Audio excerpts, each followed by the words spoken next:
Hola, muy buenos días. Gracias a todos los espectadores y participantes que están el día de hoy en este primer webinar de la Asociación Mexicana de Transporte y Movilidad. Estamos a punto de dar inicio a nuestro webinar, comenzando con la bienvenida y presentación de nuestro director de la asociación.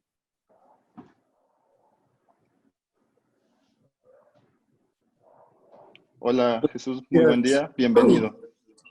Ricardo, muy buenos días. Me da mucho gusto estar con ustedes, saber que el empuje, la iniciativa y el entusiasmo de la MTM se encuentra vigente. Y en esa medida, pues estoy muy contento de estar aquí con ustedes. Quiero agradecer el esfuerzo que está haciendo Nicolás Mejía, Nicolás Rosales, todo el equipo de la MTM, y en esa medida reconocer esta iniciativa de llevar a cabo el webinar denominado Tecnología y Plataformas en la Nueva Normalidad o en la Nueva Realidad. Yo creo una gran oportunidad este conversatorio entre expertos que sin duda alguna nos dejarán datos muy relevantes de lo que viene, de lo que estamos viviendo y lo que seguramente pasará a futuro. Saludo en ese sentido a Eugenio Rebolel de Sintráfico, a Luis Vidal de Transdev y desde luego a Jorge Suárez de Engie. Y a ti, Ricardo, que seguramente vas a poder conducir esta sesión con mucho entusiasmo. Así es que un abrazo a todos y un placer saludarlos. Mucho éxito. Muchísimas gracias, Jesús, por tus palabras y estamos al pendiente de lo que vayamos haciendo en los próximos, no solo en este webinar, sino en los que siguen. Muchísimas gracias, Jesús. Un abrazo. Perfecto. Bueno, muchas gracias a nuestros ponentes, que en un momento más los presentaré. Como bien ya decía nuestro director, el webinar va a ser realmente acerca de la tecnología y plataformas en la nueva movilidad. Contamos con la presencia de Eugenio Reverol, es CEO de Sintráfico, con Jorge Suárez de Engie, que es Dev Senior en electromovilidad, y con nuestro último panelista, que es Luis Vidal de Transdev, quien ha estado trabajando con autos autónomos en Chile. Y un servidor como moderador, soy Ricardo Martínez, soy CEO de Bussi. Entremos en materia.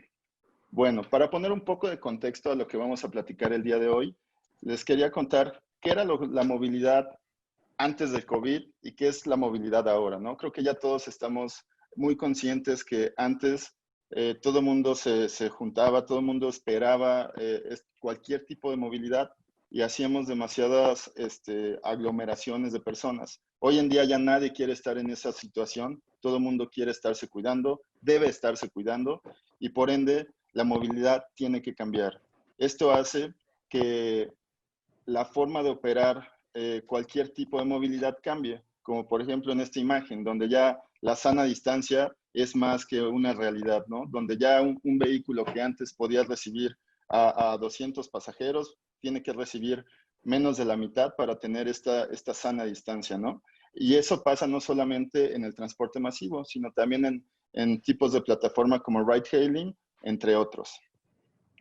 Con esto en mente, estamos viendo que el impacto del COVID está haciendo que la movilidad se enfoque más que nunca al cuidado y a la seguridad de los usuarios, ¿no?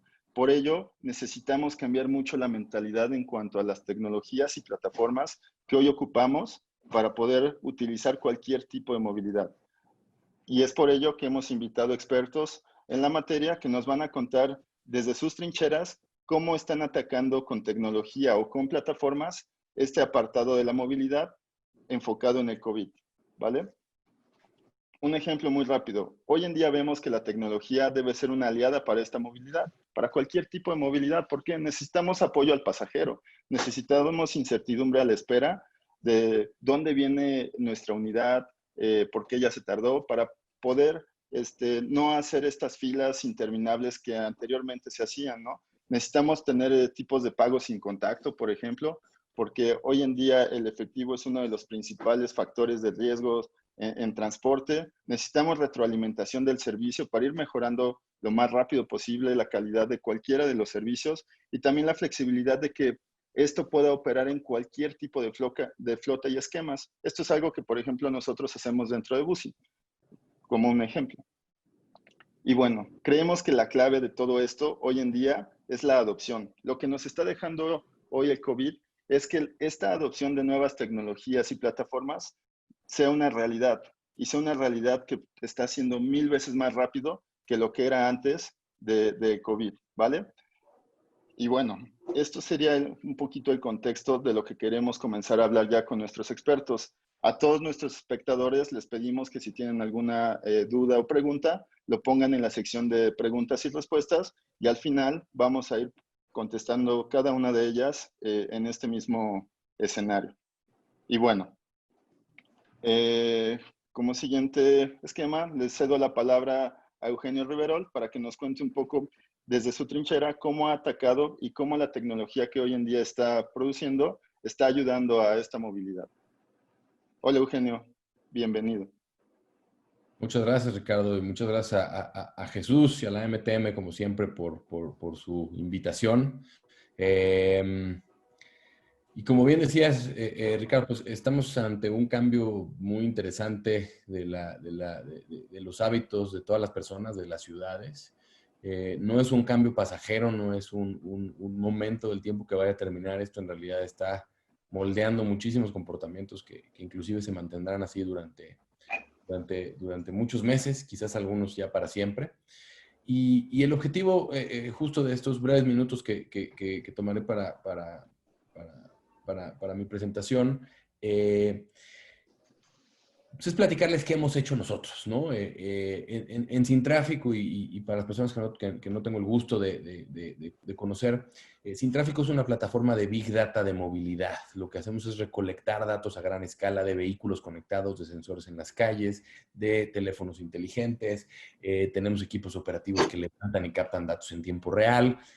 Nos conectamos con bases de datos de sistemas de operación en general de las ciudades, de estacionamientos, de peaje, y bueno, hay toda una serie de fuentes. Entonces, nosotros somos un consolidador de datos y después analizamos esos datos para crear inteligencia con los datos, ¿no? Nosotros decimos, ayudamos a la transformación de datos en información, es decir, pasar del dato a la información o al insumo o al insight que nos ayuda para tomar acciones y tomar decisiones. Y en ese esfuerzo alrededor del COVID, pues hemos trabajado en varias vertientes y precisamente para un poco ir abriendo la conversación hacia estos temas, pues tengo aquí algunos datos que presentarles.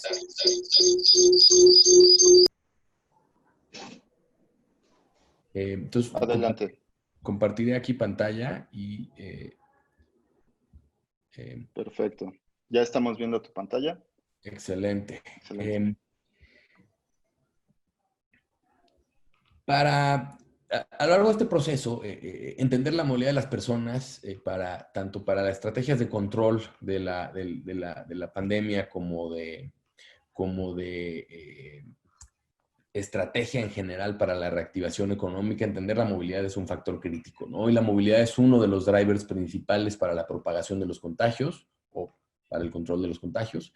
Y la movilidad puede ser uno de los elementos más críticos también para delimitar o determinar el riesgo que hay de reactivar, ¿no? Cuando reactivamos un municipio que trae viajes y trae personas de muchos municipios lejanos, eso puede ser un factor de riesgo, ¿no? En México y en este país, pues las personas, y creo que todos los que estemos aquí seguramente coincidimos y nos ha tocado vivirlo, las personas no solamente se trasladan a los municipios cercanos, al municipio colindante, al municipio que está al lado, ¿no? Hay muchas personas que vienen de Lerma o de Metepec a trabajar a la Ciudad de México, ¿no? A Miguel Hidalgo o a Cuauhtémoc.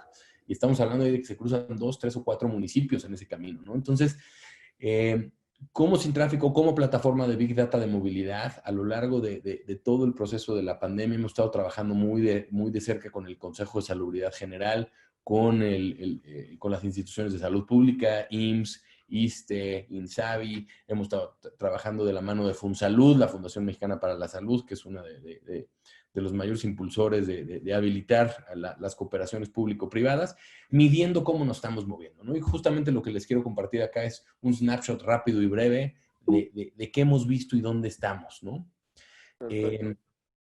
Esto que ven ustedes aquí es una gráfica en donde uno de los factores que hemos monitoreado nosotros a través de toda esta red de datos es ¿cuántas personas se quedan en casa en un día típico, ¿no? O sea, si viéramos una semana promedio de pre-COVID, ¿no? Pre-COVID, digamos, en un momento típico, Y después, cómo lo hemos ido viendo a lo largo del tiempo, ¿no? A lo largo del tiempo, día con día, a lo largo de todo el proceso de contingencia y ahora ya de reapertura económica, ¿no?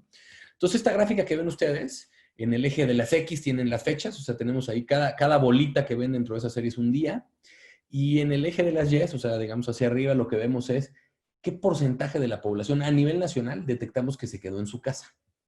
Es decir, que en ese día no salió a más de 1 kilómetro de su casa, es decir, quizás salió a pasear al perro, le dio la vuelta a la cuadra, a lo mejor salió a dejar la basura a la esquina, pero en realidad no se movió de su casa, ¿no? Y como sabemos, en México, en todas las zonas urbanas de nuestro país, pues hay un porcentaje alto de personas de los que se mueven, que en realidad recorren 10, 20, 30, 40, 50 kilómetros todos los días, ¿no? Entonces, estamos viendo qué tanto la gente se queda en su casa, ¿no? Y aquí vemos comportamientos bien interesantes y algunos puntos interesantes por compartir y abrir la discusión, sin duda. Si ven al principio de la contingencia, como vemos en realidad, el 23 de marzo, que es este primer punto semialto que vemos al inicio, fue el inicio de la Jornada Nacional de Sana Distancia, ¿no? Fue cuando oficialmente empezamos, aunque en realidad desde ya días anteriores veníamos preparándonos con muchas medidas de distanciamiento social, veíamos muchas personas que estaban iniciativas privadas, educativas, etcétera, en donde ya las personas estaban guardando. Entonces, algo interesante aquí, vemos cómo durante las primeras semanas hubo una tendencia de crecimiento en general, ¿no? Vemos aquí una tendencia hacia arriba muy clara, que termina en Semana Santa. Curiosamente, en Semana de Pascua vemos que tiene una caída este indicador, es decir, en Semana de Pascua más personas salieron de sus casas. Pareciera que como que nos cansamos un poco como sociedad, esto es todo el país, como les decía, y después recuperamos, ¿no? Regresamos a estas tendencias. Vemos aquí pues, una tendencia relativamente estable durante abril, principios de mayo. Y de pronto hay algunas caídas o subidas y bajadas. Y lo interesante viene ya en estos últimos días, ¿no? Vemos ya como la segunda mitad de junio, desde la segunda mitad de junio vemos una tendencia muy clara a la baja, sobre todo los últimos días, ¿no? Esto fruto de los cambios de semáforos, fruto de una serie de cosas. Algo interesante aquí por mencionar es, esto nos está hablando de si las personas salen de su casa, ¿no? Y esto asociado a lo que platicaba y presentaba Ricardo hace unos momentos, pues nos habla ya de unos hábitos, de unos cambios de hábitos muy importantes y muy interesantes en las personas, ¿no? Si ven, seguimos, aunque ha caído, seguimos teniendo pues, porcentajes relativamente altos de personas que no se están moviendo tanto de su casa, ¿no? Esto quiere decir que empezamos ya como sociedad a movernos diferente, ¿no? Y tengo aquí otro par de laminitas muy rápidas. Estos son datos, por cierto, y no aunque se ve en la gráfica, son datos a lunes, o sea, digamos, antier. Y aquí vemos, bueno, en qué municipio estamos viendo mayores cumplimientos, en cuáles menos, precisamente el lunes. Entonces, a pesar de que Ciudad de México pasó a semáforo naranja, pues sigue teniendo un cumplimiento todavía alto por la densidad poblacional que tiene. O sea, si bien hay personas que ya se empiezan a mover, hay personas que no.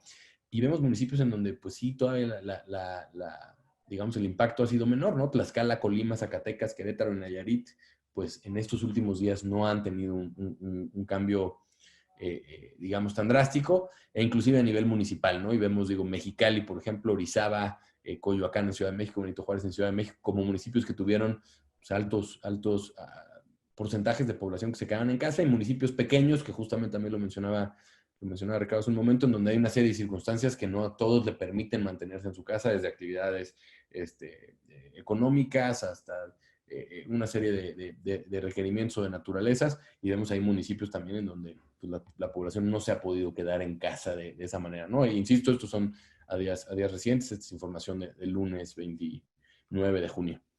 Entonces, bueno, pues básicamente es esto, no digo, creo que estamos sobre los 5 o 6 minutos de mi parte, y platicarles. Entonces, estos datos, digo, aparte de compartir información en este momento en donde creo que a todos nos interesa entender qué está sucediendo a nivel nacional y a nivel municipal y estatal, el objetivo de compartirles estos datos es entender el dinamismo, ¿no? De cómo nos estamos moviendo, ¿no? Si me regreso aquí rapidísimo un par de láminas ya para cerrar. O sea, aquí sí empezamos a ver un dinamismo muy marcado, ¿no? Un dinamismo muy, muy cambiante en donde las personas se están comportando diferente día con día, diferente municipio contra municipio, diferente estado contra estado. Y esto es parte de esta famosa nueva normalidad. Vienen muchas semanas, vienen muchos meses en donde las medidas de distanciamiento van a estar cambiando, en donde los impactos de los contagios van a estar cambiando, y eso va a estar dictando mucho de nuestros hábitos y nuestros comportamientos. Entonces, en el sector transporte, en el sector movilidad, tenemos que entender que no se acercan días típicos. Hay muchos conceptos que teníamos arraigados de qué es un día típico, ¿no? Inclusive a la hora de hacer estudios de proyectos en donde decíamos, no, pues vamos un martes o un miércoles, porque son los días típicos. Hoy no hay días típicos y parecería que no van a volver en ese contexto, por lo menos en los siguientes 6 a 12 meses.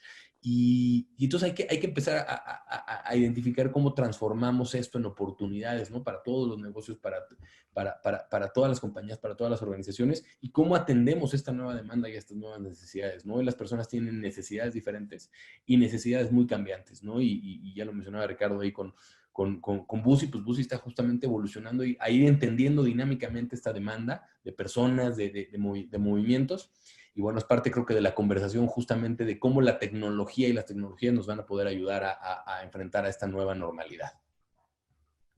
Excelente, Eugenio.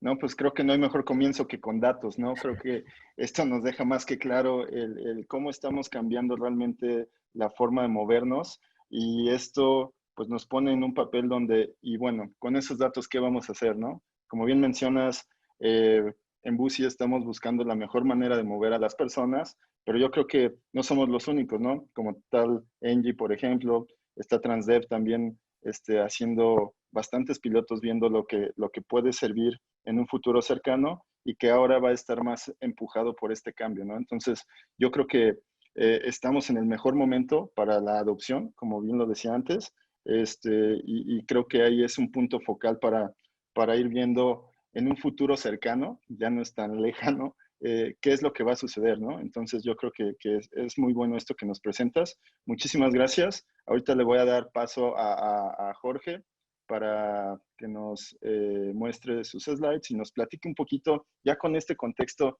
un poquito de historia y ahora de datos duros, cómo lo está atacando él desde su trinchera, ¿no? ¿Qué es lo que está haciendo Engie con esta electromovilidad para apoyar este tipo de cambios que hoy tiene la sociedad? Adelante, Jorge. Bueno, pues muchas gracias. Acá de estudiante salvado por la campana, mientras estaba hablando Eugenio, salieron varios temas muy interesantes. ¿Cuánto tiempo tenemos? 10 minutos tienes ahorita tú para. 10 minutos, bueno. Sí. Bueno, Engie es una empresa francesa de gas. Tenemos presencia en América Latina, en Perú, Chile, México y Colombia. En México particularmente ha sido conocida por su presencia en el mercado de gas históricamente. Sin embargo, tiene otras verticales como es energía renovable. Tenemos 1000 megas de proyectos, algunos ya operativos de energía eólica y solar.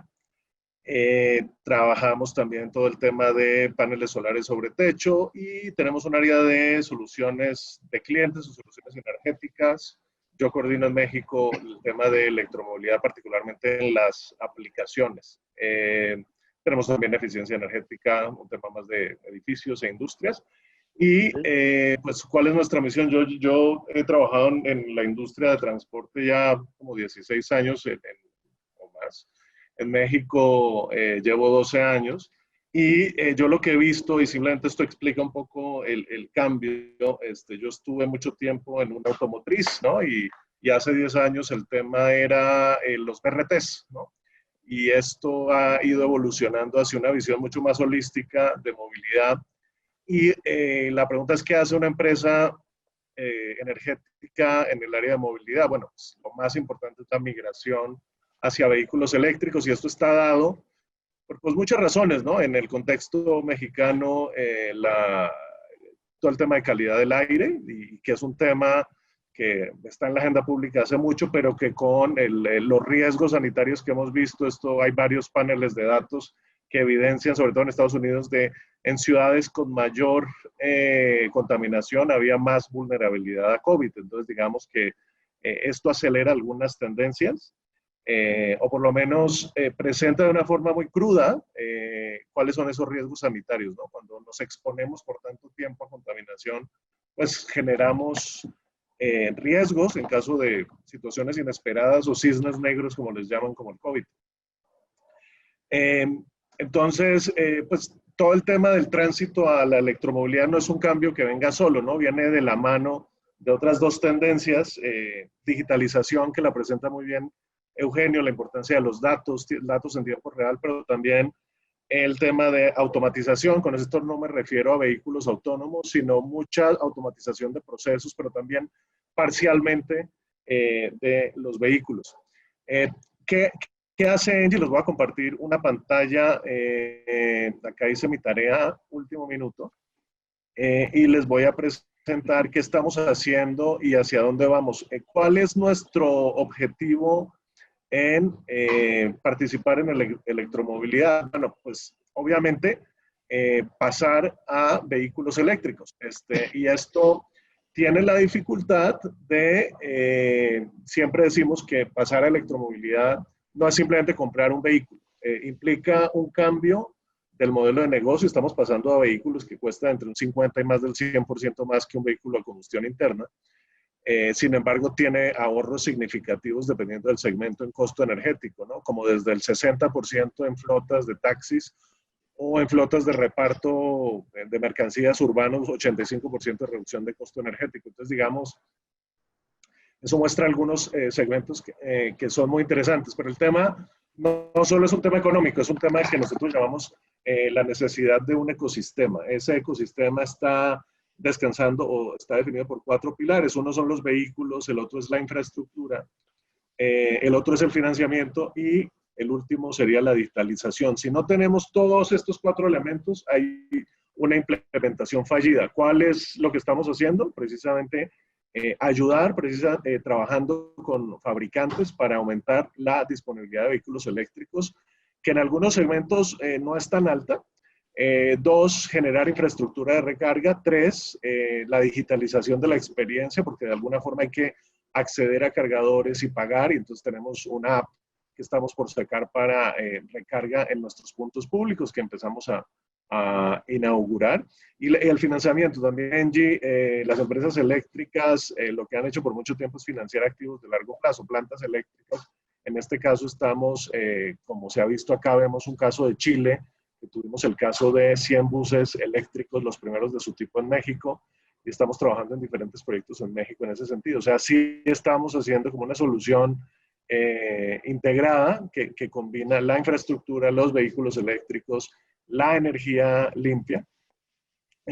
Y esto está relacionado con la misión de descarbonización que tiene la empresa. Solo para pues, darles unos datos. En el caso de ¿por qué? O más bien, ¿cuál es el rol cuál es el interés en electrificar? Pues no es otra cosa que utilizar la energía más eficiente, ¿no? Un vehículo de combustión interna tiene una eficiencia, dependiendo de la tecnología, por ahí de un 30% que se utiliza para mover el vehículo. El resto se pierde en frenado, ralentí, todo esto.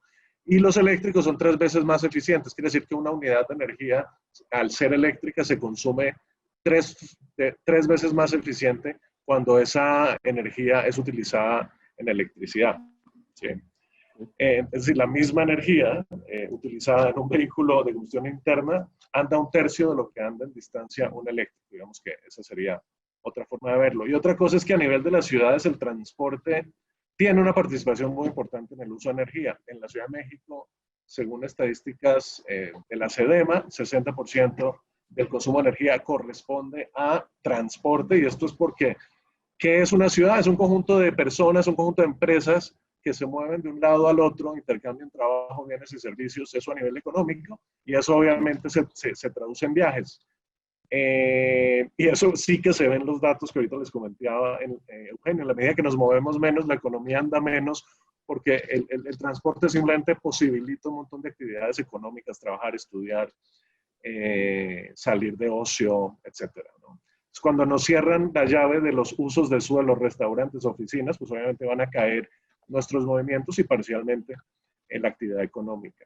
¿Qué hace Engie concretamente? Pues tenemos un asesoramiento porque la electromovilidad trae muchos términos nuevos, kilovatios, kilovatios hora, electrones, infraestructura de recarga, todo esto, si se ve de forma aislada, va a ser una implementación incompleta y tal vez riesgosa, energía eléctrica, infraestructura de recarga y vehículo eléctrico.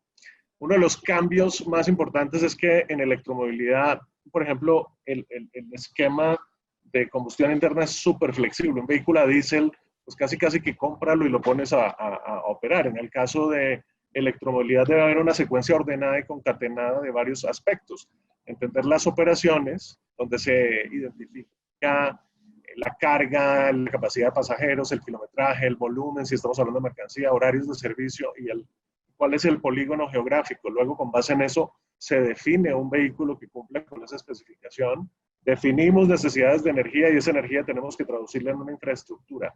Si esto no se tiene, esta idea de interfaz entre infraestructura y vehículos, va a ser difícil una implementación. Lo que hace Engie es integrar todo bajo un mismo modelo de negocio y enfocar, facilitar esta transición. ¿Qué cosas hemos hecho en concreto? Pues lo primero que hicimos fue en diciembre, tuvimos la primera central de recarga de uso comercial. Esta es una empresa que se llama 99 Minutos. Es una empresa de reparto de mercancías en línea y luego les voy a comentar un poquito de esto.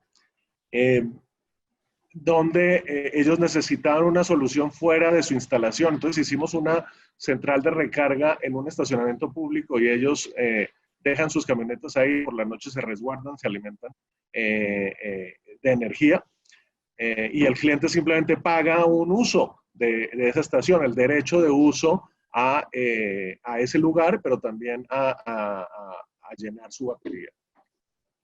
Y el otro proyecto que traemos es un acuerdo, y esto pues es algo muy interesante por la cooperación que se necesita entre la academia y las empresas para sacar esto adelante. El Laboratorio de Ingeniería, el Instituto de Ingeniería tiene expertise en esto por mucho tiempo, y estamos probando un minibús de última milla. Ahorita les platico cuál es la lógica de eso.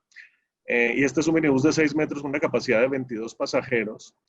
Y la idea es fortalecer una modalidad de servicio que quizás no tan atendida y que debido al mundo post-COVID vamos a tener más, ¿no? Acá simplemente unas imágenes de que lo estamos pensando para última milla, último tramo, o servicios de acercamiento, muchos de, digamos, servicios corporativos, es algo que estamos definiendo.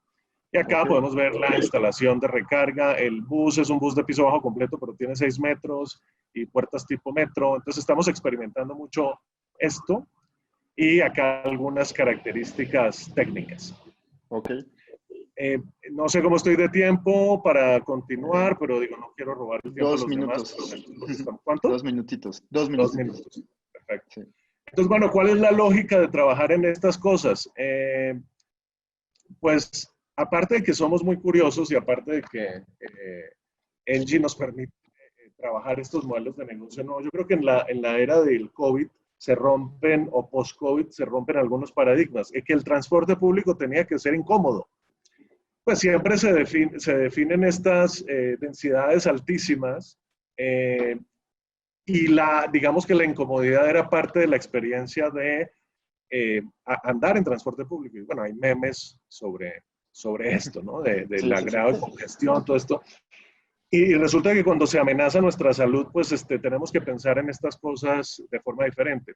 Una cosa es quitar el estigma del transporte público como causa de los contagios, ¿no? Yo creo que es la concepción de cómo está el transporte público, ¿no? Buses viejos o congestión, incluso en los servicios mejorados, en el metro o en el metrobús. Eso es otra cosa que nos hemos dado cuenta, es esto que asumíamos como verdad, que es que hay que ir a la oficina diariamente. O sea, si uno se pone a ver, y tal vez Eugenio se sepa, qué porcentaje, yo no me lo sé, qué porcentaje de los viajes en el área metropolitana corresponden a viajes a trabajo. Debería ser más de la mitad, supongo.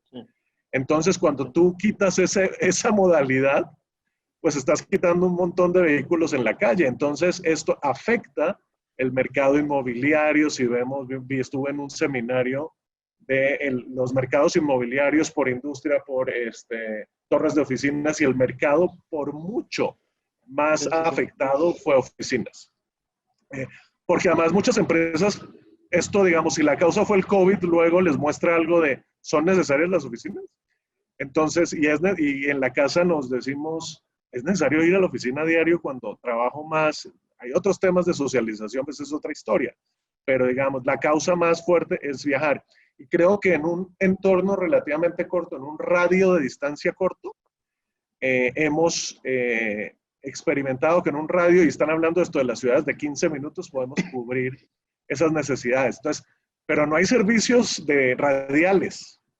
Que, Sí. entonces, parte de esto que traemos con el minibús es precisamente probar este minibús en la ciudad universitaria, que es precisamente un movimiento interior. El único movimiento interior o servicios radiales o digamos, circulares es lo que hay en el centro histórico.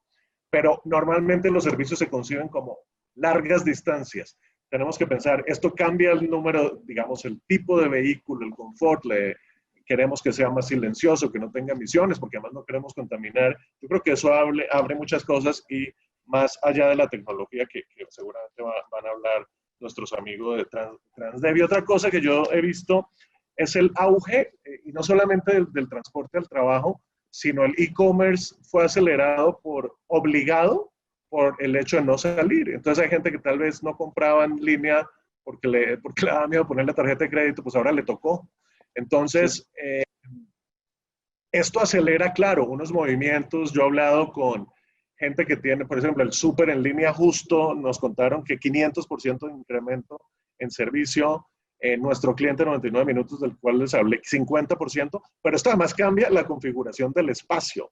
Es decir, si antes había tiendas mayormente para showroom o para área de vitrina, ya es necesario un área de bodega. Bueno, ¿cómo van a cambiarse la concepción de los espacios? Eso también va a cambiar. Entonces, esto tiene impactos primero en la movilidad, pero va a tener un impacto también en la misma concepción de los espacios.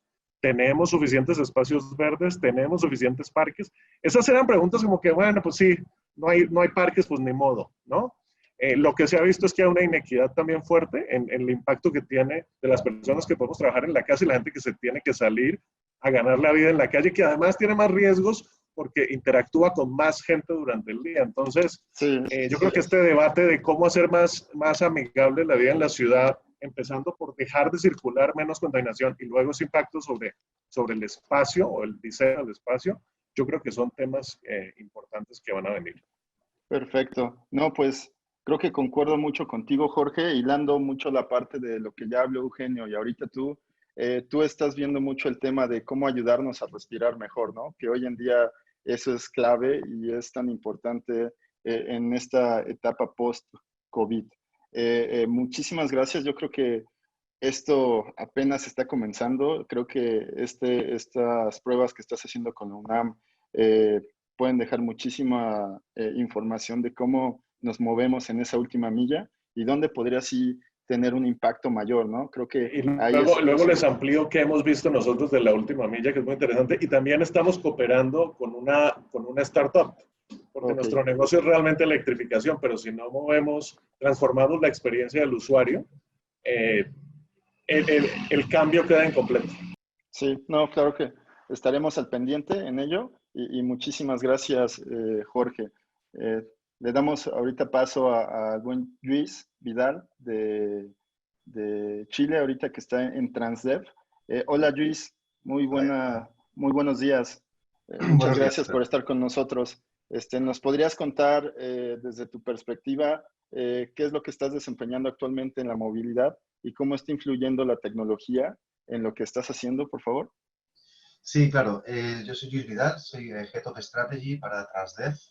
Transdev es una de las dos corporaciones, o la corporación más grande de transporte de personas del mundo, con foco en transporte público.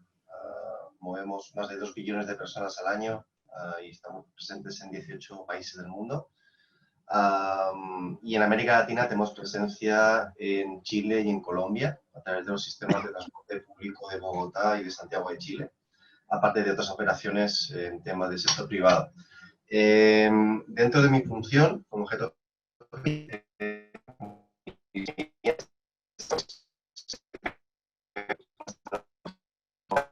y en ese sentido, bueno, desde proyectos de electromovilidad, donde no sé si sabrán, pero Santiago tiene una de las flotas de buses eléctricos más grandes del mundo, fuera de China, que son los productores, y Shenzhen, que es una locura. Pero acá ya tenemos una flota de casi 400 buses eléctricos, 8 terminales eléctricas, y Transdev implementó la primera que permite, un cargador universal, de forma que cualquier tipo de vehículo eléctrico puede cargarse en nuestras depots. A nivel personal, desarrollé el primer proyecto con transporte autónomo. Sí, que esto se produjo en Santiago de Chile, y que bueno, se ha desarrollado junto con el financiamiento del BID y con el apoyo del Ministerio de Transportes y Telecomunicaciones de Chile. Y también estoy desarrollando proyectos de transporte a la demanda integrado en transporte público. Así que Perfecto, Luis.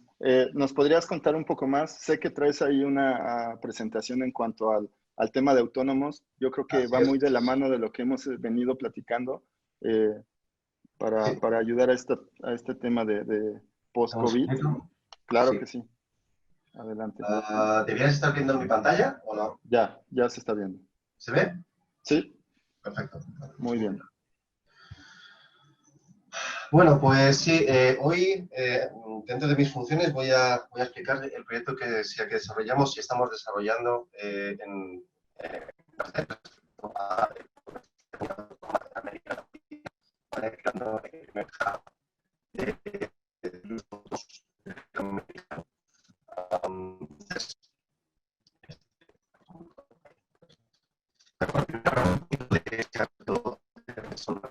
¿Vale? Transdev es un grupo francés donde pues tiene presencia en todas las partes que salen en el escudo, 18 países, tenemos 3.300 vehículos, sumando trenes, tranvías, teleféricos, buses, vans, etc.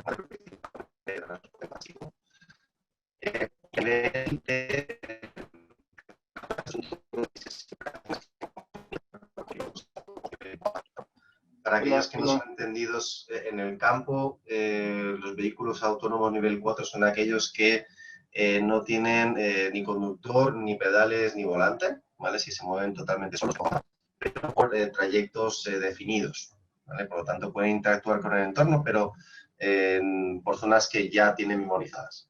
Entonces, más de 2 millones de kilómetros y 55 operaciones, y lo bonito es que, bueno, hemos conseguido incluir ya al región americana dentro de este cómputo a nivel global. Entonces, bueno, la alianza, como digo, de acuerdo a este proyecto,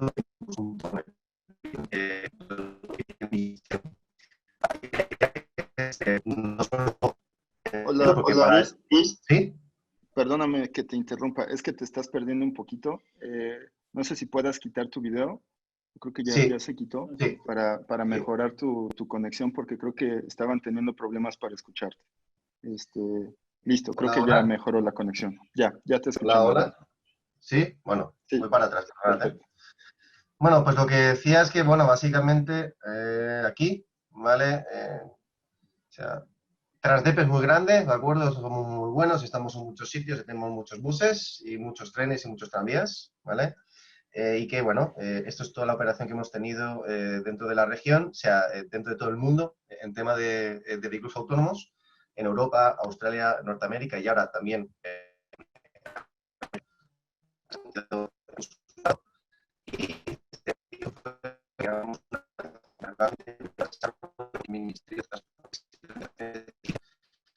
para usar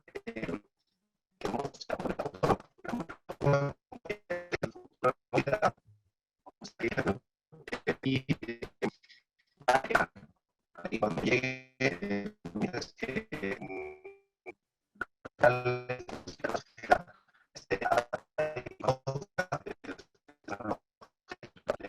institucional y como industria, a poderlo recibir de una forma adecuada, ¿vale? Porque la tecnología es una herramienta que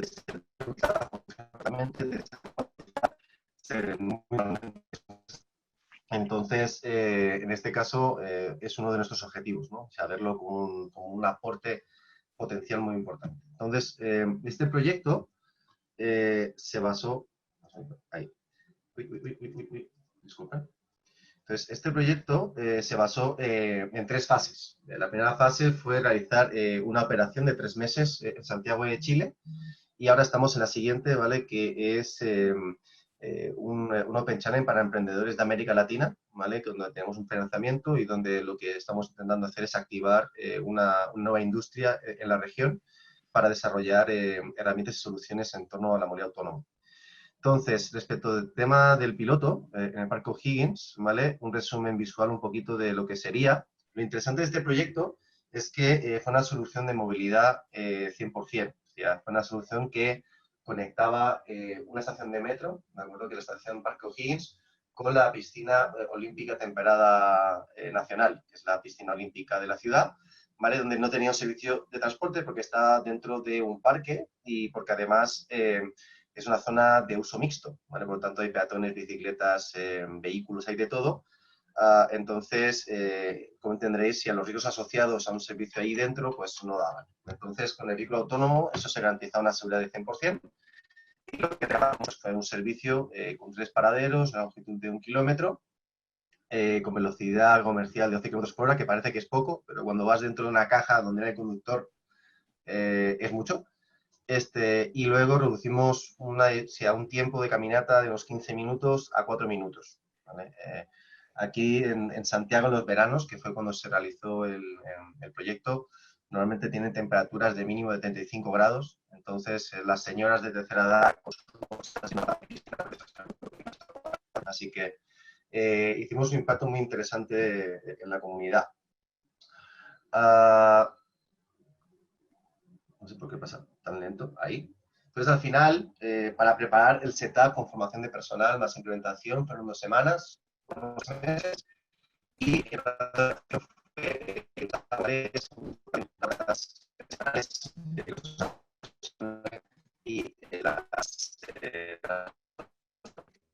Hola, Luis, creo ¿Sí? que otra vez te estás cortando un poco. Ya. Entonces, Disculpad. permítenos tantito a ver si se estabiliza la conexión. Listo. Creo que a ver si puedes continuar. Hola, hola. Muchísimas gracias. Listo, ya Hola, está hola. bien. ¿Se oye bien? Sí, ya. Cada vez que se corte, tú me dices, ¿eh? Sí, claro. Disculpad. Entonces, bueno, esto sería la operación. En temas del impacto en la comunidad, que al final es lo más importante, aquí están los principales resultados. Estos son, bueno, la parte, digamos, operativa, pero lo importante es que llegamos a más de 6.500 personas y decía, durante cada día operábamos decía, con más de 200 pasajeros por día. Esto es un total de, o sea, para los entendidos del campo, un IPK de más de 7.2. Evidentemente no es lo mismo que un servicio normal, pero para entender, digamos, que era muy utilizado. Y, digamos, el día peak que tuvimos fueron de, ya duplicamos la demanda, hasta con 200 y pico personas. Principales resultados interesantes, ¿vale? Primero es que casi el 80% de los viajes que se realizaron eran de uso cotidiano, ¿no? Del commuting, o sea, en inglés. Es gente que realmente utilizaba el servicio y lo necesitaba. El 94% puntuó 5 sobre 5 el servicio. Y luego el 98% de la gente se sintió segura con el viaje. Esto, o sea, siendo la primera experiencia que se está realizando con un vehículo de estas características, fue muy interesante. Y luego el tema del tipo de usuario. Tuvimos un 9% de personas que eran de tercera edad y un 40% que eran personas, digamos, con condiciones muy reducidas y o niños acompañados. Entonces, ese tipo como de servicio que entregamos. Excelente. Y aquí, bueno, aquí está el link del vídeo de la experiencia, ¿vale? Que lo pondré en el chat después. Se lo comparto a nuestros colegas para que lo puedan compartir y puedan ver, ¿vale? Pero básicamente se hace como una referencia visual de cómo fue el servicio. Y aquí entrando en la segunda fase, voy bien de tiempo, ¿cierto? Sí. Perfecto. No te preocupes. Voy un poco acelerado porque me dijeron que tenía 10 minutos, así que Sí. máximo, ¿de acuerdo? Así que lo voy a intentar resumir al máximo. Y el segundo es, primero disparamos trayendo el vehículo, cosa que el vehículo se va a quedar en el país y vamos a seguir haciendo nuevos pilotos de nuevas formas, que eso si queréis podemos hablar más tarde de cómo. Pero también era importante activar el ecosistema, ¿vale? Y entonces allí lo que hicimos fue dos cosas. Fue primero hacer un serial de eventos que murieron y se transformaron en un serial de webinars, pero eso fue interesante por ciertos motivos.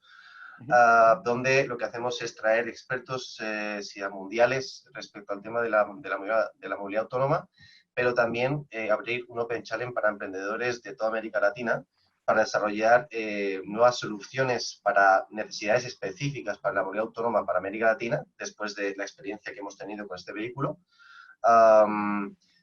y darles un financiamiento y un apoyo, ¿vale? Para luego implementarlo en las nuevas operaciones que tengamos nosotros como Transdev en la región. Eso significa que las tecnologías sean testeadas como producto y luego pues escaladas en el caso de que funcione. Este proyecto se llama Autonomo Mobility Challenge, ¿vale? Este loguito, una bonita. El vídeo que también os vamos a pasar, ¿vale? Y luego, bueno, decir que este challenge tiene como máximo un total de 3 equipos ganadores, ¿vale? Que serán seleccionados después de un bootcamp, que es un proceso de selección intensivo de un mes, donde se van formando a los emprendedores de forma técnica, se les apoya de forma de formaciones en tema de emprendimiento, se les da información exclusiva de la que nosotros hemos levantado en operaciones, y luego se les da a los 3 mejores equipos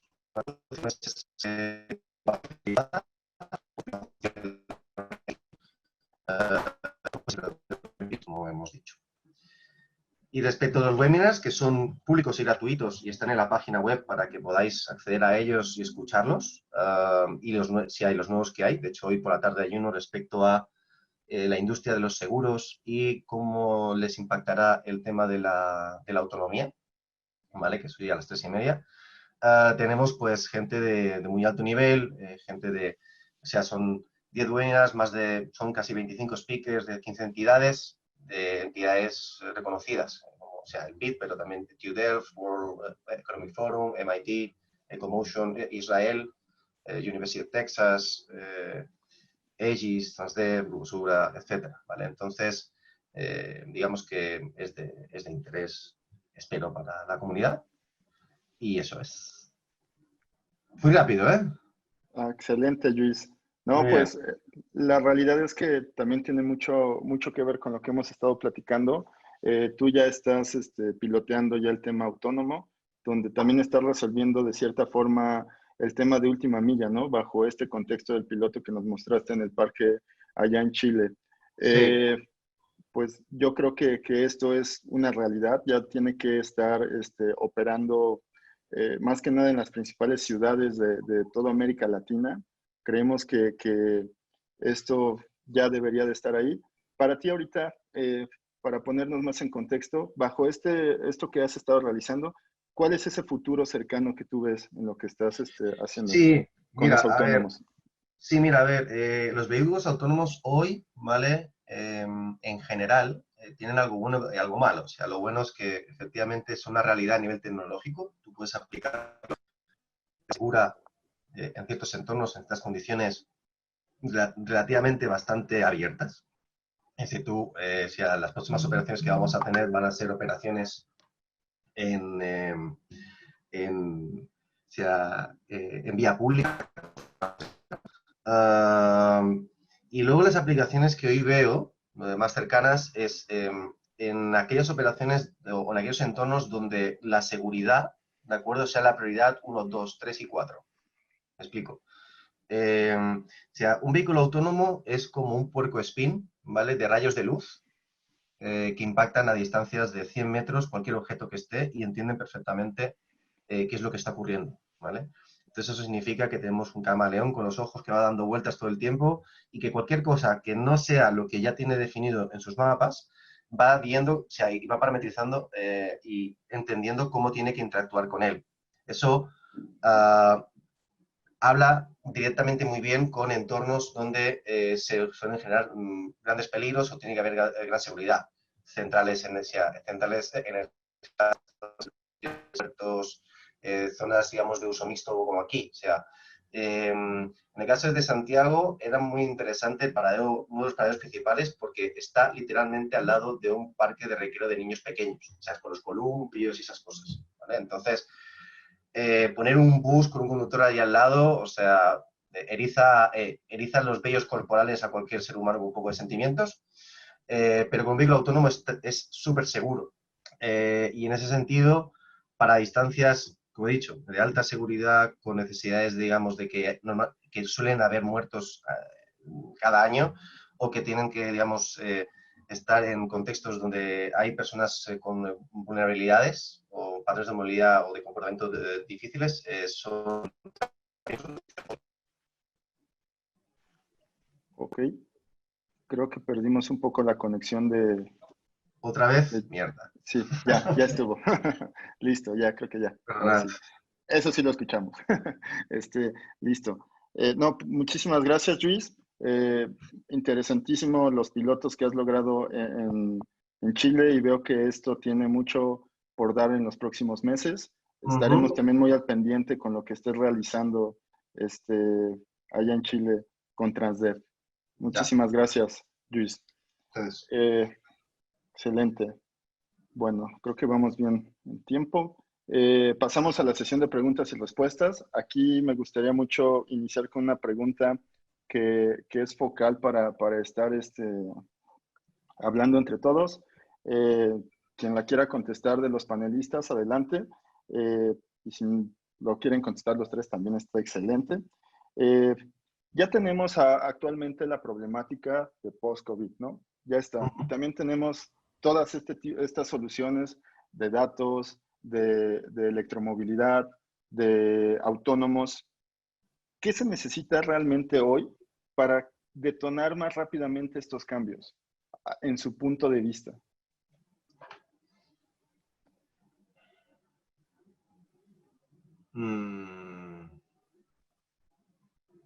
Buena pregunta. ¿Qué dije? Perdón, que la puedes repetir porque me puse en ese momento el audífono y no escuché. Claro que sí, claro que sí. Bueno, la pregunta es, ya tenemos las problemáticas de post-COVID y todo lo que esto está dejando, ¿no? Y también ya tenemos tecnologías, datos, electromovilidad, autónomos, plataformas bajo demanda, todo lo que actualmente existe. Para mira, ustedes, ¿qué es lo que se necesita para detonar más rápidamente estos cambios ya en la sociedad? ¿Qué es Yo, lo que está bueno, frenando así? mira, Adelante, si puedo hablar yo. adelante. Sí, dale, Luis, y ahorita vamos con Jorge. O sea, primero yo diría que know-how. Es algo que parece sea que no es obvio, ¿de acuerdo? Pero es know-how. Pasa muchas veces que hay empresas que son puramente tecnológicas o que son empresas que no se dedican al sector de transporte y que entran como bulldozers en el mercado sin esperar el momento adecuado, para el cliente adecuado, una solución de movilidad adecuada. Y creo que eso es muy importante. O sea, tenemos todos casos, o sea, en la mente muy claros. Una marca negra, de acuerdo con una U, ¿vale? Que es como la antonomasia de lo que no se tiene que hacer, para entrar en tu mercado. Y eso es un poquito lo que está pasando en general con muchas tecnológicas, ¿vale? Que van aprendiendo en el camino, pero van generando impactos muy fuertes. En el sector de la movilidad es muy importante generar las expectativas adecuadas para que el producto haga match con eso y además sea sustentable con el tiempo. Porque si no cumples el primer criterio a la gente, no le luego desapareces, generas una necesidad que no existía y que además no es necesaria. Y desde la parte de las tecnologías, creo que dos cosas. El número uno es gente con ganas desde la parte privada y pública para poder impulsar esto y buenos equipos de trabajo. Al menos en mis experiencias con las tecnologías de TOD y con vehículos autónomos, es muy importante que desde la parte pública se entienda qué es lo que se quiere impulsar y una buena planificación. Con eso, cuando ya haces el primer pasito, luego empezar a escalar debiera ser más fácil. Pero todo lo anterior creo que es importante. Ok, muchísimas gracias, Luis. Adelante, Jorge. Mira, yo creo que depende mucho del segmento. Y nosotros vemos esto y lo vemos también en el tipo de trabajo que hacemos. Por ejemplo, lo que yo llamo como una fruta abajo del árbol low hanging fruit es el segmento de carga urbana, ¿no? Es un segmento que es abundante, mal contados los números, y tal vez le digo a Eugenio si ya los contó. Yo digo más o menos que hay como 500,000 vehículos de uso comercial en el área metropolitana. Eso viene desde pick-up, vehículos de reparto, todo lo que hace de reparto tiene algún uso comercial en la ciudad. Generalmente estos son de empresas, entonces digamos que a nivel organizacional hay más vocación para, por ejemplo, electrificar, digamos que tienen mejor historial de crédito, las tecnologías están ahí, hay una abundancia de vehículos livianos que empezamos a ver en el mercado, ya eléctricos. El tipo de infraestructura es un poco menos especializada, entonces digamos que nosotros estamos viendo, combinando digamos, las metas corporativas de descarbonización y de electrificación que tienen estas mismas empresas, sobre todo en el sector de alimentos y bebidas, vemos ahí una posibilidad de corto plazo. Lo hacen no por, lo hacen una parte por política, por visión corporativa, pero también porque tiene sentido. Algunos datos que les voy a poner. Una camioneta más o menos eléctrica de reparto o un vehículo, digamos, de 1 tonelada, se estaría gastando al mes una cosa así como 8.500 de diésel, ¿no? En electricidad, suponiendo que tiene, digamos, su espacio para hacerlo es menos de 2.000 pesos. Entonces, digamos que ahí hay un gap importante que puede ir a refinanciar o financiar ese cambio. Es en el caso de vehículos de carga. Me refiero a reparto urbano, reparto de última milla, como le llaman. El otro segmento interesante es taxis. Taxis son vehículos de uso intensivo, 250 kilómetros. Aquí los economics son un poquito más difíciles. Y en el fondo tiene que ver con programas de incentivos a los taxistas. Este es un mercado que con el mercado de ride-hailing se ha venido, digamos, deteriorando y perdiendo competitividad simplemente por poca adopción de la tecnología. Y hay un debate fuerte de ahí, pues, es que quién tiene la culpa, ¿no? Al final, si no se adapta la tecnología, el mercado irá hacia esas soluciones que le ofrezcan valor agregado. Entonces, digamos que aquí yo creo que hay una oportunidad interesante de mejorar el perfil de taxis. Tienen las características operacionales que uno quiere para alto kilometraje, intensidad de uso, etc. Le falta la parte, yo creo que digital, la digitalización de la experiencia. Pero ahí, por ejemplo, los datos son, un taxista gasta al mes más o menos 11.300 pesos, 12.000 pesos en gasolina, en electricidad considerando, y esto es un servicio que estamos sacando de uso, derecho de uso de las estaciones de recarga, sería menos de la mitad, como unos 5.000 pesos. Entonces, digamos, ahí ya hay una parte importante. Y la política de la ciudad es apoyar con un bono de 100.000 pesos el cambio hacia vehículos eléctricos o híbridos. Entonces, ahí ya empezamos a ver un poquito de incentivo. En el caso de transporte público, yo creo que es el sector con más potencial. ¿Por qué? Porque tiene trayectorias predeterminadas, ¿no? Siempre es una línea que va y regresa, va y regresa. Esto simplifica muchísimo las inversiones en infraestructura de recarga, ¿sí? Porque se amortiza entre una flota grande, ¿no? Para un ejemplo, un vehículo de 12 metros, un bus de 12 metros gasta de diésel como unos 70.000 al mes, ¿sí? En electricidad con una tarifa de mayoreo estaríamos hablando de 16.000 pesos. Claro, para llegar a ese consumo hay que hacer infraestructura, ¿no? O sea, no es como que conectas al cable de la oficina a los buses, tienes que tener una infraestructura dedicada más o menos, como que cada 50 kilowatts hay que invertir como $60.000. Esto, digamos que una infraestructura para buses necesita 50 kilowatts para arriba en corriente directa. Por ejemplo, los que quieran conocer el caso de la UNAM, vamos a hacer una visita con Nico Rosales, y los que quieran unirse, pues ahí les vamos a explicar bien cómo es el tema de la recarga. Hay diferentes niveles de cargador. Por último, minibuses, ¿no? Gastan más o menos 20.000 al mes, pasarían a 6.500. Entonces ahí está. Pero ¿qué pasa en transporte público? Yo creo que una cosa que ha sacado el COVID es que el financiamiento o el fondeo del transporte público no puede ser tan dependiente solamente de tarifas ni tan dependiente solamente de subsidios, ¿no? Eventualmente, si las dos cosas fallan, ¿qué está pasando? Que muchos transportistas que salían a la calle pues ya no pueden salir. La ciudad ahí, digamos, sufragó algunos gastos de combustible para mantener el servicio, ¿no? Porque al final es un servicio público. En el caso normal, o como se ve en México, el transportista convencional absorbe al 100% el riesgo de demanda, ¿no? Eso no le permite renovarse. Eso está cambiando, estamos viendo las megalicitaciones que hay de Chile, en Bogotá, donde para electrificar tienes que traer mucha más capacidad de inversión. Y aquí yo veo que hay un tema de reflexión, sobre todo Jesús, que tiene un grupo de transportistas fuerte en la ciudad, o más bien coordina un grupo importante fuerte en la ciudad. Esto se va a convertir en un negocio de inversiones, ¿no? Usualmente era un negocio apalancado completamente. Ya cuando hablas de tecnologías más costosas, las empresas tienen que especializarse más, tienen que invertir equity, ya no es al 100% riesgo, porque además los esquemas, digamos, de remuneración les dan más garantías a los inversionistas, pero ya no es solamente el hecho de tener una concesión, o sea, las empresas tienen que modernizar su gobernanza, etc., para poder participar en este mercado, porque lo que se ve es y esto lo estamos viendo todo el tiempo con innovación, ¿no? O sea, ya la competencia no viene de tu mismo sector, viene de otros sectores. Está claro, la cámara, está siempre el caso de Kodak, que la competencia no vino de otra marca de cámaras, vino de la cámara digital y de otros actores, ¿sí? La televisión, ¿no?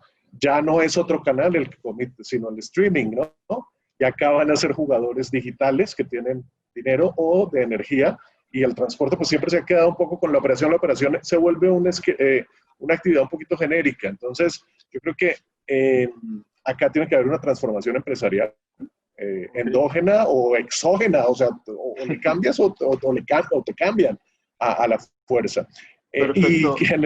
Y generar mucha más coordinación con el gobierno, no este enfoque que mencionaba Luis de bulldozer, sino dar soluciones que agreguen valor tanto a la ciudad como al ciudadano y también al empresario. Perfecto. Gracias, Jorge. Entonces, con esto que están comentando, vemos que no solamente es el que la tecnología esté y la necesidad, ¿no? Sino que necesitamos a muchos más actores presentes para que de verdad estemos coordinados y pueda funcionar de manera masiva, ¿no? Cualquiera que sea el sector de esta movilidad, sí tendría que estar bajo esa coordinación en todo, pues, principalmente América Latina, ¿no? Que es donde vamos un poco más rezagados. ¿Tú qué piensas al respecto, Eugenio? Aquí como cambiando y dando una de las preguntas del público, Alberto Marín pregunta para ti, Eugenio. ¿Cómo verifican y comprueban que los datos que proveen son buenos? Buenísimo, Rick. Sí, vi la pregunta de Alberto, a quien me da mucho gusto leer, y le mando un abrazo y un saludo desde acá. Digo, en primer punto, digo, relacionado con todo lo que platicaba Jorge, que inclusive mencionaba Luis, creo que totalmente de acuerdo. O sea, yo creo que si esto está siendo un reto interesante para las compañías, inclusive para empresas ágiles, ¿no? Jorge platicaba de la velocidad a la que Engie se ha tratado de adaptar y se ha adaptado, ¿no? Y está logrando hacer cambios. Pues creo que híjole, esperar esos cambios de maquinarias tan complejas y tan grandes y tan robustas como los gobiernos y las ciudades no es sencillo, ¿no? El que no sea sencillo no quiere decir que entonces no se pueda, pero pues sí hay que tener en cuenta que esa es parte del problema, ¿no? Entonces yo creo que sí hace falta una transformación radical en muchos temas de proyectos, políticas y visión pública. Me queda claro que no es una cuestión fácil, pero creo que el problema que tenemos es que con la maquinaria como hoy está diseñada, a la que se puede mover una ciudad, un gobierno, una dependencia, no es suficiente, ¿no? Entonces creo que eso ya es una realidad, ya ha quedado claro, y en estos momentos en donde se ha acelerado tan dramáticamente la evolución del comportamiento de las personas y de las necesidades de las ciudades, pues creo que ha quedado más evidente, ¿no? Entonces sí creo que pues tiene que venir una nueva era de cómo ejecutamos, cómo planeamos políticas públicas.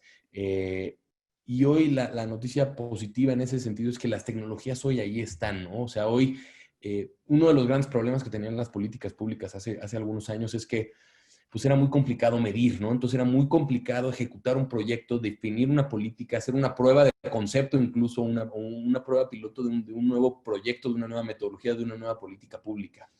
Y hoy la ventaja de muchas tecnologías, y es parte de, pues creo que de lo que propiamente corresponde al panel, es nos permite medir, ¿no? Nosotros en Sintráfico tenemos un caso de éxito padrísimo en donde el año pasado trabajamos con la alcaldía Miguel Hidalgo en muchos temas de movilidad, y el alcalde Víctor Romo en algún momento y la directora Nubia Martínez de movilidad dijeron, queremos probar, queremos ver qué pasa si hacemos una peatonalización en una zona de Polanco, ¿no? En la Ciudad de México. Se los platico como anécdota porque creo que es un ejemplo de cómo la tecnología sí puede ayudar a que se empiecen a tomar las decisiones de otra forma. Hace 15 años, quizás, o hace 10 años, eso hubiera implicado entonces hacer una serie de encuestas, hacer una serie de estudios, hacerlo en un ambiente muy controlado, haber esperado muchos días de esa ejecución, después de haber hecho otros estudios, haber tenido una fuerza en campo todo el tiempo que se ejecutaba el proyecto. Y eso hubiera sido un proceso de meses, ¿no? Cuando definimos esto trabajando con la alcaldía, cuando el alcalde y la directora de movilidad nos decían, nos interesa hacer una prueba, esto fue un martes, y dijeron, ¿sabes qué? El domingo vamos a cerrar, lo vamos a dejar una semana cerrado, una zona ahí en Polanco, y el lunes a las 8 de la mañana nos reunimos a revisar avances, ¿no? Y gracias a las tecnologías, a nuestra Big Data y otro tipo de tecnologías, en una semana se hizo una prueba en donde se validó cuál fue el impacto en congestión, cuánta gente llegó, si se modificaron los orígenes y destino de las personas, cuál fue el tiempo de estancia, rápido, ágilmente y en una semana. Entonces creo que esto es un tema de mindset que, si bien a las compañías nos cuesta trabajo, es mucho más complicado al sector público. O sea, yo creo que no estoy poniendo la respuesta a esta problemática, pero sí creo que es un elemento que tenemos que cambiar, porque si no, creo que seguiremos teniendo estos debates constantes en donde pues seguimos sin como ciudad adaptarnos rápidamente. Y respecto a la pregunta de Alberto, pues bueno, como en todo proceso pues estadístico, Big Data requiere otro tipo de controles y otro tipo de validaciones. En Sintráfico tenemos varias prácticas que quizás no son las únicas, pero yo diría alto nivel. Tenemos 3 principales validaciones, Alberto, en este sentido. Y obviamente todo esto responde a qué tipo de estudio, a qué tipo de preguntas estamos respondiendo y a qué tipo de indicador estamos viendo, ¿no? Pero a grandes rasgos tenemos 3. Tenemos una validación de tamaños de muestra, en donde pues sí validamos que nuestras muestras, por ejemplo, para análisis origen-destino, para todo esto que les compartí al principio, pues tengamos un tamaño de muestra estadísticamente representativo, ¿no? Para darles una referencia, en la zona metropolitana del Valle de México, en donde la encuesta Origen-Destino 2017 entrevistó alrededor de a 66,000 hogares, ¿no? Aproximadamente la encuesta Origen-Destino 2017. Nosotros tenemos una muestra aproximada de la zona metropolitana de la Ciudad de México de 600,000 dispositivos, ¿no? Digamos, personas monitoreadas, ¿no? Entonces, son tamaños de muestra considerablemente más grandes que los obtenidos en métodos tradicionales, con limitantes y con oportunidades, por supuesto. Entonces, el primero es tamaño de muestra. El segundo es, hacemos validaciones de comportamiento y de consistencia, es decir, a todos estos dispositivos nosotros los monitoreamos a lo largo del tiempo. Entonces tenemos motores de inteligencia artificial, de machine learning, que van aprendiendo, y entonces vamos filtrando comportamientos atípicos, ¿no? Cuando vemos que algo muy extraño pasó con un dispositivo solamente en algún momento, pues ya se hace un análisis puntual o inclusive se limpia de la muestra, ¿no? Ese es el segundo. Y el tercero, ya tenemos para ciertos indicadores modelos analíticos muy específicos que califican, ¿no? Entonces, nosotros cuando calculamos el aforo vehicular de una vialidad, tenemos un modelo analítico que toma datos de campo, calibra datos en campo constantemente y entonces eso ajusta, ¿no? Entonces, básicamente con esas 3, tamaños de muestra, digamos, consistencia a lo largo del tiempo, y el tercero hacemos calibración en campo para validar. Son a alto nivel. Excelente, Eugenio, muchísimas gracias. Creo que ya tenemos el tiempo un poco apretado, pero me gustaría no irnos sin antes nos pudieran dar sus conclusiones de este tipo de temas, qué es lo que ven como retos, y listo, ¿no? Me encantaría escucharlo de los 3. Si quieres, puedes comenzar tú, Luis. Tienen alrededor de 5 minutos para su conclusión cada uno. Sí, a ver, yo diría que como conclusión, o sea, sería que vivimos una era donde primero tenemos que sobrevivir, segundo tenemos que adaptarnos y tercero tenemos que evolucionar. Y son tres palabras muy potentes. O sea, ¿y por qué digo eso? Digo porque hoy venimos de un modelo de negocio y un modelo, digamos, de industria que funciona de cierta manera, ¿de acuerdo? Y que ella no cambia de un día para otro y que, por lo tanto, todos los actores bajo esta crisis ya se no.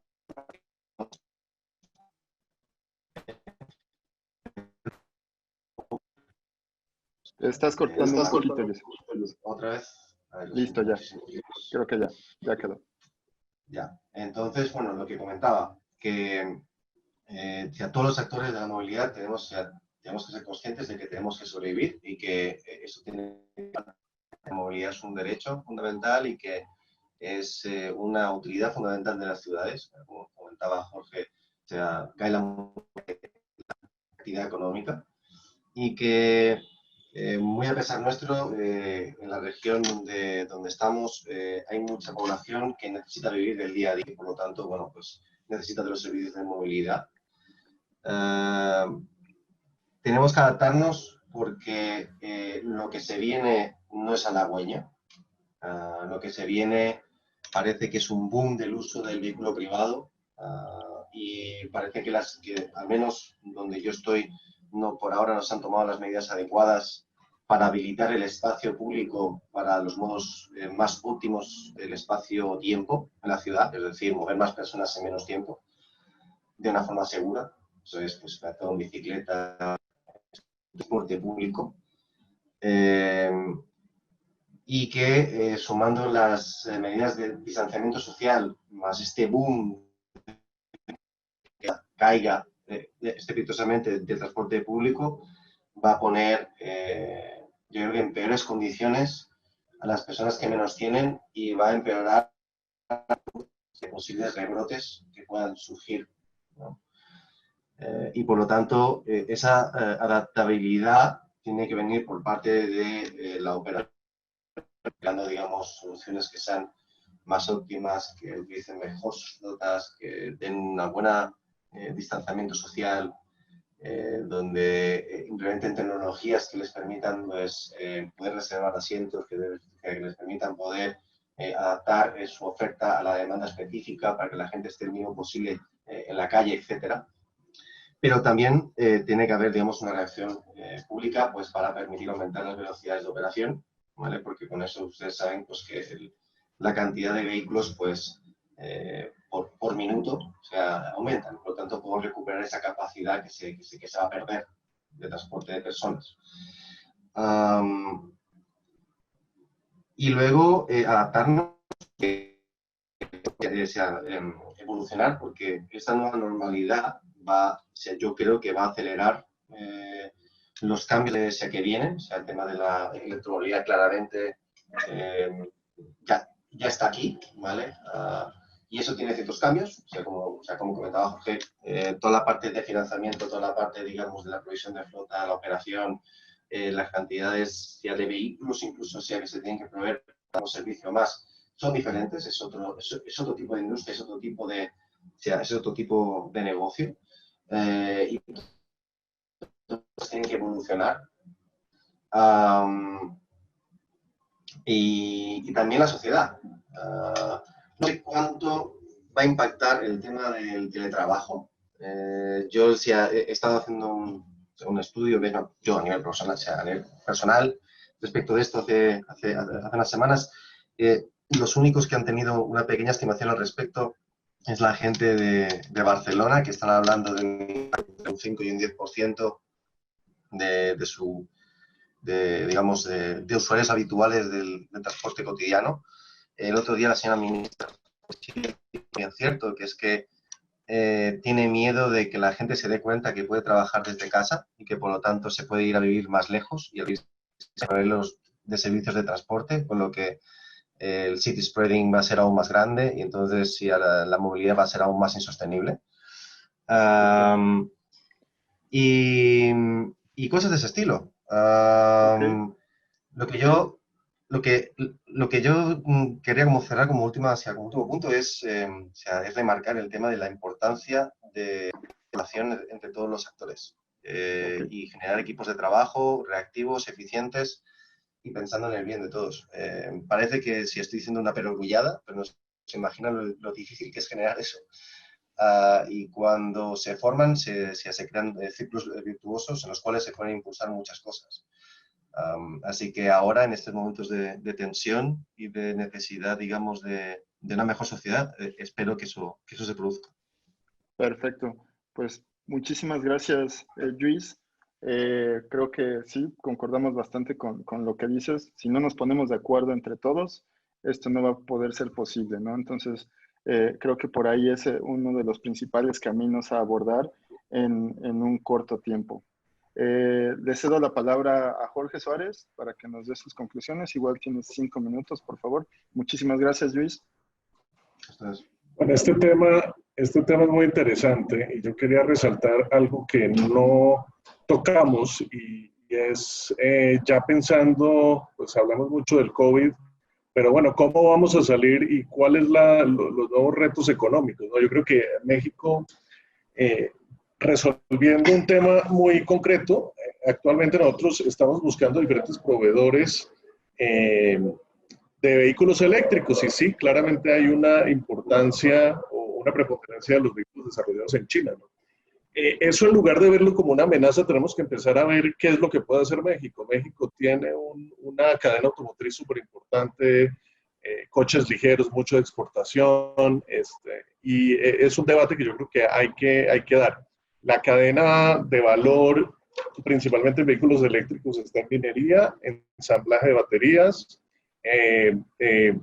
el desarrollo como tal de los vehículos, la venta, los modelos de negocio y por último, la segunda vida de baterías, ya sea almacenamiento de energía. Estos temas se tienen que empezar a discutir. Hay una oportunidad, si se ven los paquetes de rescate, o más bien de estímulo a desarrollo de vehículos eléctricos, en Francia 8.000 millones de euros, en Alemania cantidad similar, incluso en España 3.800 millones de euros. Esto va a tener implicación también en las plantas, por ejemplo, en México. Pero también hay posibilidad de agregar mucho valor, incluso en la Ciudad de México, que sería el principal demandante de vehículos eléctricos, ¿no? Seguido tal vez por otras ciudades, pero siempre la Ciudad de México es como un early adopter de esto. Entonces, hay una oportunidad ahí. Hay, digamos, un tema de minería en Sonora, probablemente para proporcionar litio para una fábrica de Tesla en Nevada. Hay que empezar a hablar de estas cosas y tener un mapa de ruta. Lo tiene Brasil, ya tiene un mapa de ruta, no mucho en electromovilidad, pero sí en digitalización. Y México, al estar en una posición privilegiada, mucho más orientada al mercado de Estados Unidos, creo que hay posibilidad de aprovechar la gente, el talento en México y las cadenas productivas que ya hay para eso, ¿no? Eso es un debate que está como muy verde en México, pero pues no queremos que siga verde porque si no vamos a perder, se nos va a ir ahora sí que el tren o el vehículo eléctrico. Entonces, hay una necesidad de conectividad, de desarrollo de materiales, desarrollo de baterías, reconfiguración de baterías. Estamos cooperando nosotros con una empresa precisamente mexicana que ganó el Premio Nacional de Sustentabilidad Energética en el tema de segunda vida de baterías. Entonces, yo creo que hay una oportunidad de desarrollo económico que sé que en la ciudad están identificando, en la Secretaría de Economía Federal también, alrededor de la electromovilidad, y yo creo que debe ser parte de, pues no el paquete que hay de medidas actualmente, pero sí como parte de un enfoque, parte incluso de una política industrial local o federal. Entonces, yo creo que tenemos que trabajar ahí y esto implicará mucha más cooperación de industria, empresas eléctricas, fabricantes de vehículos, academia, startups, para generar este círculo virtuoso. Y creo que México tiene la escala, el volumen de ciudades y la configuración, la estructura económica para poder participar más que otros países de América Latina. Excelente. Perfecto. Muchísimas gracias por tus conclusiones, Jorge. Vemos que sí, la electromovilidad también necesita ya este salto de infraestructura más que nada, como lo mencionas, y al igual que como lo decía Luis, creo que esto es un juego entre todos, ¿no? Si no lo hacemos así, no vamos a poder implementar nada lo más rápido posible. Muchísimas gracias por tu participación. Continuamos con Eugenio para sus conclusiones también. Gracias, Rick. Pues bueno, de nuevo agradecerle a Jesús, a Nicolás, a la MTM y a ti, Ricardo, por la invitación y por el espacio, y a todos los que nos escucharon y nos acompañaron y nos compartieron preguntas y comentarios por acá. Y bueno, creo que Luis y Jorge hicieron un muy buen resumen. Yo solamente agregaría que, si bien está ya inclusive un poco trillado este concepto de la nueva normalidad y ya por todos lados se escucha, creo que es el momento de crear esta no nueva normalidad, pero mejor normalidad, ¿no? Y creo que tenemos que entender que en este momento vienen cambios, algunos obligados y algunos en los que deberíamos nosotros de obligarnos, ¿no? Es un momento en el que pues deberemos ser más conscientes de los impactos que generan nuestras dinámicas, de cómo reducir el impacto al medio ambiente. Y en ese sentido, pues creo que el sector de movilidad y de transporte hoy tiene un potencial muy, muy grande a través de las nuevas tecnologías, de adaptarse rápidamente y de responder a esta demanda, ¿no? Los usuarios no necesitan hoy lo mismo que necesitaban hace 5 años ni hace 10 años. Y con todos estos cambios, semana a semana, mes a mes, van a cambiar las necesidades de los usuarios, ¿no? Entonces, creo que aquí la importancia es cómo generamos todo un ecosistema de herramientas y soluciones que van desde la planeación y el análisis de información hasta los mismos vehículos en los cuales nos movemos y todo lo que está entre esas fases, para que de verdad nos podamos adaptar dinámicamente y rápidamente. Y al final, el objetivo de esto es que nosotros como usuarios, como consumidores, tengamos mejores alternativas. Entonces, creo que la gran noticia es que las herramientas ahí están, la tecnología ahí está, los casos de éxito ahí están, y pues tenemos que ponernos de acuerdo todos para ver cómo empezamos a ejecutarlas, ¿no? Pero bueno, creo que es un panorama, si bien complicado con todos estos cambios, pues optimista, en donde de alguna manera también estas situaciones nos empiezan a empujar a avanzar más rápido en algunos temas en los que quizás no lo habíamos sido tan ágiles. Bueno, entonces nada más, pues bueno, agradecerles a todos, reiterarme ahí, por supuesto, que a sus órdenes, y mandarles a todos un caluroso saludo. Muchísimas gracias, Eugenio, también por tu participación. Yo ya nada más como conclusión, sí me gustaría apelar bastante al mismo tema que tú estás hablando, Eugenio, al hecho de que cambiemos la mentalidad y estemos abiertos a estas nuevas formas de viajar y de movernos, porque antes eran formas que estaban por probarse, hoy son necesidad, ¿no? Hoy son necesidad para cuidarnos entre todos y para que salgamos más rápido de esto que se llama post-COVID, ¿no? Entonces, tenemos que estar bien conscientes de ello, estar adoptando las tecnologías y las plataformas de la manera más consciente y rápida posible, y también apoyar todo este tipo de alternativas. Mil gracias a todos los ponentes, a Eugenio, a Jorge, a Luis. Muchísimas gracias a Jesús Padilla por acompañarnos y por darnos las palabras. No sé si quieras dar ahí un comentario, Jesús. Y listo. Estoy conectado en otras sesiones, pero muy contento de haber visto a mis queridos amigos, a Luis, a Eugenio y a Jorge. Microempresarios o trabajadores, Un abrazo a todos. muy fuertes. Necesito trabajar, yo creo que. Gracias, Jesús. Muchísimas gracias. Muchísimas gracias a todos los espectadores que estuvieron con nosotros. Les comento que en breve, una vez terminada la sesión, les haremos llegar un resumen de lo que se estuvo platicando para que lo tengan ahí en contexto. Muchísimas gracias y esténse pendientes de los próximos webinars de la AMTM. Hasta luego.